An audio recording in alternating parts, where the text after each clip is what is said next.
কার্টুনের মতো দেখতে। আমাকে প্রশ্ন করতে, you are the Hare Krishna people, yes I am the Hare Krishna people. Suppose you are to worship the idol form of Krishna, ভগবানের কৃষ্ণ রূপটা মানুষের মতো, but you are the people Hare Krishna people, they are worshipping the house and the temple in the Krishna idol form. তোমরা তো ভগবান কৃষ্ণের মূর্তি পূজা করো। Why worshipping the cartoon? Where is cartoon? তোমরা কেন কার্টুনের পূজা করো? Where is cartoon? This is look like a cartoon. Previous no, আগে কোনো কার্টুন ছিল না, টিভি আসার পর কার্টুন বেরিয়েছে। তোরা আমাকে বলতে দিস ইজ এ কার্টুন।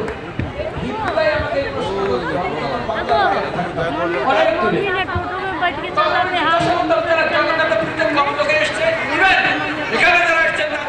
জানেন জগন্নাথ কৃষ্ণ কেন এইরকম কার্টুনের মতো দেখতে? একজনে কেউ জানেন? যদি হিন্দুদেরকে প্রশ্ন করে কোনো অন্য কোনো ধর্ম বলে, ভাই তোমাদের ভগবান তো কৃষ্ণ, বলে হ্যাঁ। কৃষ্ণ তো মানুষের মতো দেখে, বলে হ্যাঁ। ভগবানের সব রূপটা দেখা যায়, তো এখানে কেন আমার রূপ, আর তোমরা কেন তাকে কৃষ্ণ বলছো? কি উত্তর দেবে? কয়েকজন জানেন যে উত্তর দেবে? প্রশ্ন তো করবে। সত্য যুগে ছিল ধাম, ছিল 32 ধাম। ত্রেতা যুগে ছিল রামেশ্বরম, দ্বাপার যুগে ছিল দ্বারকা, কলি যুগের জন্য জগন্নাথপুরী। কিন্তু কৃষ্ণ এমন কেন দেখতে? দেখি যদি না জানেন তাহলে আমি এই বিষয়ে আজ আপনাদেরকে শোনাবো, ভগবান কেন কার্টুনের মতো দেখতে।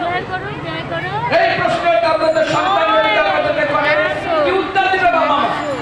অন্য কোনো ধর্মের ব্যক্তি বলে তোমাদের ভগবান কেন এইরকম দেখতে, কি উত্তর দিবে? মাথা নিচু হয়ে যাবে।